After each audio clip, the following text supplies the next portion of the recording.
I'm Jorge Hernandez, Public Information Officer for Albuquerque Community Safety. Welcome to what is one of the most historic moments in our department's history. Here at 1210 San Mateo Southeast, we are happy to welcome the media to an official walkthrough of our new headquarters. So first off, we'll have some formal comments from Mariela Ruiz-Angel and Jodie Esquibel, and we will provide you a tour of our facility. You'll be greeted by some of our deputy directors and some of our divisional managers who will provide you a little bit of history and information about each respective area, and Mayor will also be available for comment after the tour. So first off, we'll kick it off with who is the most important person in the history of Albuquerque Community Safety, CAO, or ACAO, Mariela Ruiz-Angel. Good morning, everybody. This is a big day for us. We created the Albuquerque Community Safety Department in 2020. We always envisioned a more trauma-informed and appropriate, the right response at the right time, 911 response. But we could have never envisioned a building of this beauty and community that wrapped around it. In an area that is literally our base and our people that we're with and who we're working with. And so we couldn't be more proud. We are the first in the nation to create the largest alternative first response. And this is the first in the nation hub for an alternative first response department. And so I'm so pleased to be able to be a part of this. This building went up in 2 years alone. It was very fast. It was used through GO bond funding. And ultimately, I think we're all a little shocked that this happened as quickly as it did. And so we're so excited to be able to move. This space was envisioned with community. When we first started talking about what the Community Safety Department mission and vision was, it was meant to have a community-centric approach. And what that meant was the location.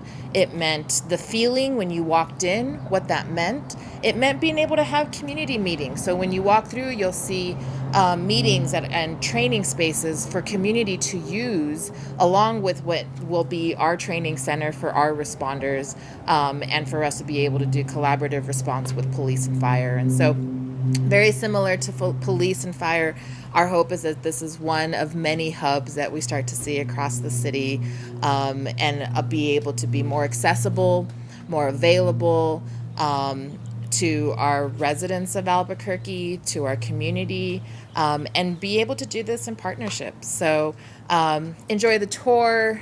The mayor will have more words to talk a little bit about our background, and I'll go ahead and kick it off to Jodie Esquibel, who is now the Acting Director for the Albuquerque Community Safety Department. Thank you guys so much for being here, and thank you for everything that you've done for the city of Albuquerque. We wouldn't be here without the mayor and Mariela believing in this department. And I've come from public service. I've been in the streets for 22 years. I'm born and raised in Albuquerque, and I'm proud and honored to be part of a department that is filling the gap of what we need for service for our community. This is the evolution of public service. You see fire stations, you see police departments everywhere, and now you're going to see ACS headquarters, you're going to see ACS hubs throughout the city, because we believe in the mission.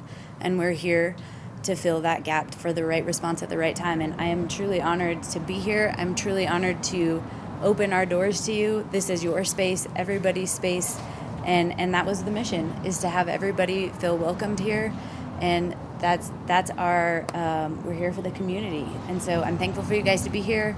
We're excited to answer your questions, and we're really excited to kind of boast about our new house. So welcome.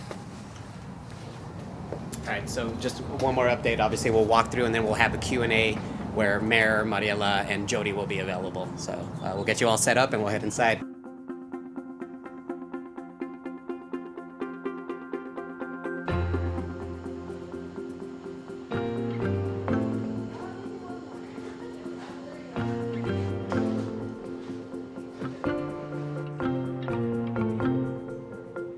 Welcome everybody to our training space. This is a great milestone for ACS. In the past 2.5 years, we evolved from a small training space off of Civic Plaza. Now we have our own dedicated space for our responders. We have now evolved from 2.5 years. Our training is 12 weeks long, with 6 of those weeks being OJT. And our next training academy is actually going to start June 17th for 10 responders.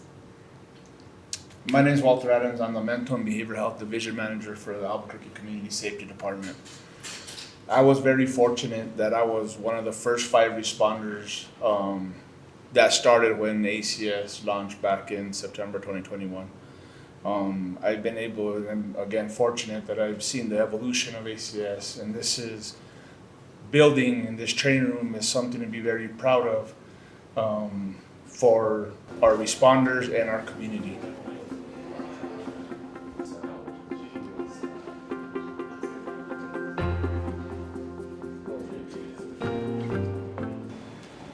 So this area here is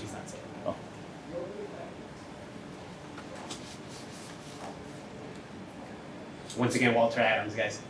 So this area here is our collaboration space.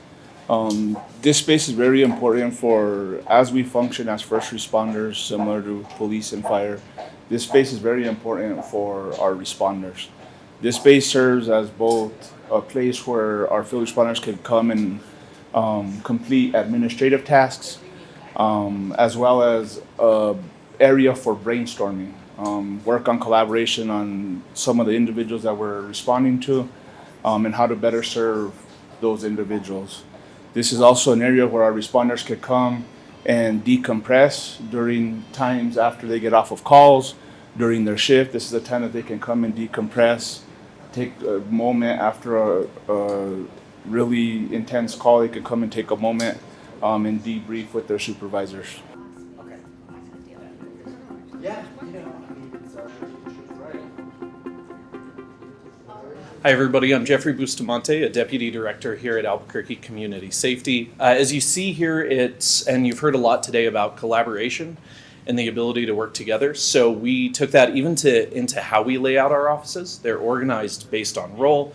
So you'll have a lot of our field team working together, and then the ability for them to also work with our administrative team, whether it's policies, training, or whatever they may need to make sure that they are empowered to do their work. So a lot of the individuals you see behind me here are our admin team hard at work to support field and all the stuff we're doing out there. Any questions? How is this space different from your previous space that you had? So this space is much more open than our previous space. It is, as I kind of mentioned, you see that the intention is for people to be able to gather and work collaboratively. You know, as a first-in-nation department, there isn't a blueprint for how we do things, and so we've had to work through and really highlight the ability to leverage one another and work together as a team. And so this space is very much designed to support that type of work. First and foremost, it's important folks know there is nothing like this in our entire country. There is no city that has invested in a 24/7 full-time alternative response in an emergency system. And on top of that, no facility to house anything like that. This is one of a kind in Albuquerque, New Mexico.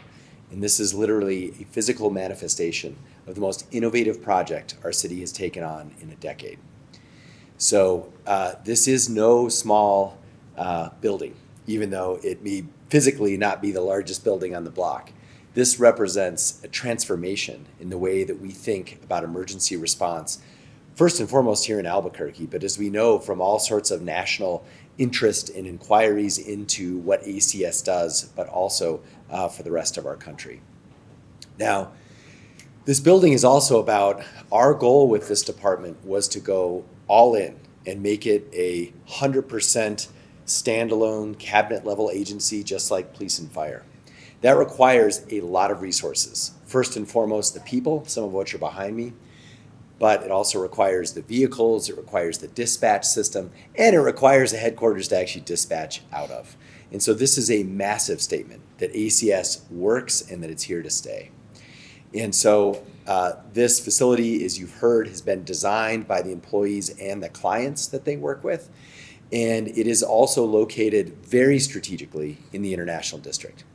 Now, some of you are young enough, you may not remember, I was the state senator for this area for 6 years, and actually used to live, I started my family in the International District.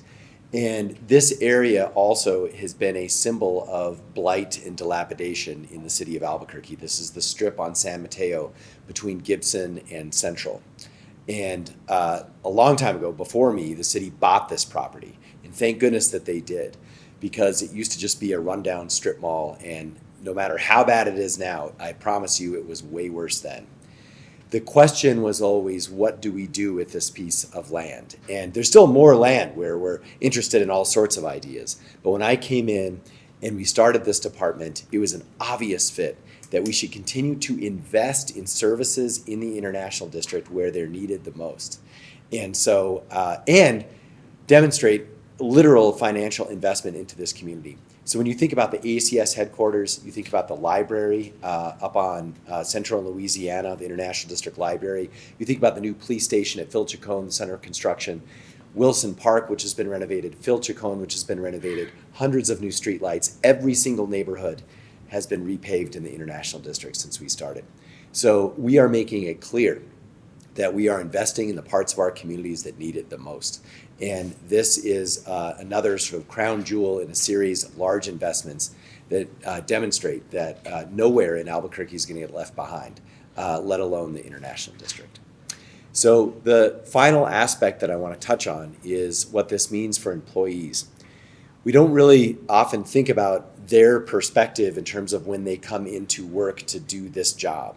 This is a stressful job. It is a traumatic job. And one of the ways with which we can support people willing to do it, willing to step up and help our most vulnerable, literally on the street, is by giving them a stable and welcoming environment where they can also conduct their preparatory work for the day.